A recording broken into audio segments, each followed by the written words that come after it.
ಅವರ ನಿಮ್ದು ಒಂದ್ಸತಿಗೆ ಬಂದಾಗ ಒಂದ್ಸತಿ ಬಂದಾಗ ಅವರ್ಗಳ ಲೆಕ್ಕ ಆ ಥರ ಏನೇ ಇಲ್ಲ. ಒಂದ್ ದಿವಸ ಒಂದು 6-7 ಕಸ್ಟಮರ್ ಬರೋರು ಆ ಥರ ಡಿಪೆಂಡ್ ಹೆಂಗೆ ಇತ್ತು ಆ ಥರ. ಅಂದ್ರೆ ನಿಮ್ದು ಯಾವಾಗ್ಲೂ ಮೇಕಪ್ ಹಾಕೊಂಡೇ ನಿಂತ್ಕೋಬೇಕಿತ್ತಲ್ಲ ಪ್ರಿಯಾಂಕಾ? ನಮ್ದೊಂಥರ ಒಂದು ಏನು ಹೇಳ್ತಾರ ತೆರೆಯ ಹಿಂದಿನ ಬದುಕು ಅಂತ. ಸೊ ಹಾಗೆ ಆ ಟೈಮಲ್ಲಿ ಕ್ರೂಯಲ್ ಮೈಂಡೆಡ್ ಯಾರು ಬರ್ನಿಲ್ವಾ? ದುಡ್ಡು ಕಿತ್ಕೊಳ್ಳೋರು ಕ್ರೂಯಲ್ ಮೆಂಟಾಲಿಟಿ ಯಾವ್ದ್ರಲ್ಲಿ ಇರಲ್ಲ ಹೇಳಿ, ಎಲ್ಲದ್ರಲ್ಲೂ ಇರ್ತಾರೆ. ಸೊ ಹಂಗೆ ಅದ್ರಲ್ಲೂ ಆ ಒಂದು ಇದನ್ನು ಆಗಿದೆ. ದುಡ್ಡು ಕಿತ್ಕೊಂಡು ಹೋಗಿರೋದು, ಫ್ರೀ ಆಫ್ ಕಾಸ್ಟ್ ಆಗಿ ಮಾಡಿರೋದು, ಆಮೇಲೆ ಎದುರಿಸಿರೋದು, ಇಲ್ಲ ಹಂಗ್ ಮಾಡ್ಬಿಡ್ತೀನಿ ಹಿಂಗ್ ಮಾಡ್ಬಿಡ್ತೀನಿ ಅನ್ನೋದು ಈ ತರ ಎಲ್ಲ ನಡೆದಿದೆ. ಕಾಮನ್ ಅದೆಲ್ಲ. ಅಷ್ಟು ಗೊತ್ತಿಲ್ಲ ಡ್ರಗ್ ನಿಮ್ಗೆಲ್ಲ ಗೊತ್ತಾಗ್ತಾ ಇರ್ಲಿಲ್ಲ. ಡ್ರಿಂಕ್ಸ್ ಮಾಡಿರೋರು, ಡ್ರಿಂಕ್ಸ್ ಒಂದು ಗೊತ್ತಾಗ್ತಾ ಇತ್ತು, ಡ್ರಗ್ ಅದೆಲ್ಲ ಏನು ಅಷ್ಟು ಗೊತ್ತಾಗ್ತಾ ಇರ್ಲಿಲ್ಲ ನಮಗೆ.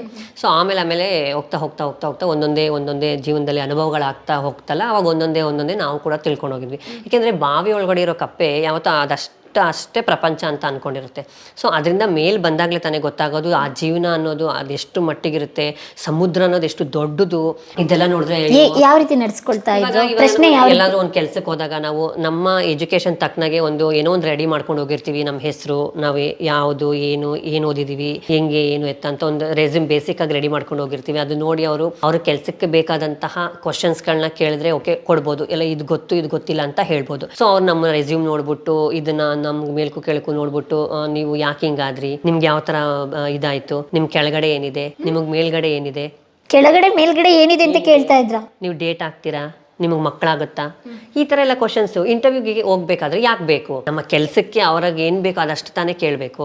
ಸೊ ಈ ತರ ಎಲ್ಲ ಕೇಳಿದಾಗ ನಾವ್ ಏನಂತ ಆನ್ಸರ್ ಕೊಡೋದು, ಏನಂತ ಹೇಳೋದು. ಸೊ ಇದೇ ತರ 2-3 ಕಡೆ ಆದಾಗ ಬೇಸತ್ತು ಬಂದ್ಬಿಟ್ಟೆ. ಸೊ ಅದಾದ್ಮೇಲೆ ನಮ್ಮ ಈ ತರ ಪ್ರಶ್ನೆಗಳು ಬಂದಾಗ ಏನನ್ಸುತ್ತೆ ಅಂತ ಹೇಳಿದ್ರೆ, ನನ್ಗೆ ಅಭಿಪ್ರಾಯ ಅಲ್ಲೆಲ್ಲ ಹೋಗಿ ಆತರ ಕೇಳಿಸ್ಕೊಳ್ಳೋ ಬದಲು ಸೆಕ್ಸ್ ವರ್ಕ್ ಅಥವಾ ಭಿಕ್ಷಾಟನೆ ಮಾಡಿದ್ರೆ ಯಾರ ಕೈ ಕೆಳಗಡೆ ಇರಂಗಿಲ್ವಲ್ಲ ಅಂತ ಎಷ್ಟೋ ಜನ ಇದನ್ನೇ ಮಾಡ್ತಾ ಇದಾರೆ ಅನ್ಸುತ್ತೆ ಅಲ್ವಾ ಪಾಪ.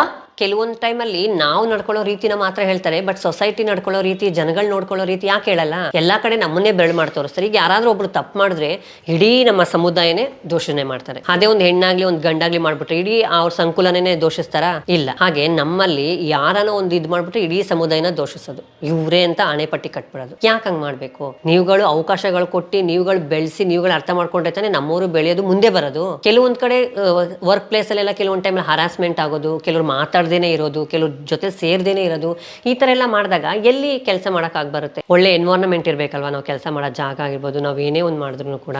ಎಷ್ಟೋ ಜನ ಮಂಗಳಮುಖಿಯರು ಅದಕ್ಕೋಸ್ಕರನೇ ಬರ್ತಾ ಇಲ್ಲ ಅನ್ಕೊಳ್ತೀನಿ. ಇದೇ ವರ್ಕ್ಗಳನ್ನ ಮಾಡ್ತಿರ್ತಾರೆ, ಸೆಕ್ಸ್ ವರ್ಕರ್ ಆಗಿ, ಭಿಕ್ಷಾಟನೆ ಮಾಡ್ಕೊಂಡು ಆಗ್ಲಿ ಬೇರೆ ಬೇರೆದಕ್ಕೆ ಮಾಡೋದೇ ಆ ಒಂದು ಕಾರಣಕ್ಕೆ. ಅವ್ರು ಕೆಲಸ ಕೊಟ್ಟು ಒಳ್ಳೆ ರೀತಿಯಲ್ಲಿ ನಡ್ಸ್ಕೊಂಡ್ರೆ ಎಲ್ಲ ಹೊರಗಡೆ ಬರ್ತಾರೆ. ನಾನು ಕೂಡ ಕೆಲಸ ಮಾಡ್ತೀನಿ ಸೊಸೈಟಿಯಲ್ಲಿ, ನಾವು ಕೂಡ ಏನಾದ್ರು ಒಂದು ಮಾಡ್ಬೇಕು ಅನ್ನೋದು ಬರ್ತಾರೆ. ಇವ್ರು ಏನು ಇದ್ ಮಾಡ್ದೆ ಈ ತರನೇ ನಡ್ಸ್ಕೊಂಡ್ರೆ ಬೇರೆಯವ್ರು ಇನ್ ಹೆಂಗ್ ಬರ್ತಾರೆ ಮುಂದಕ್ಕೆ ಬಾ ಅಂತ ಅಂದ್ರೆ?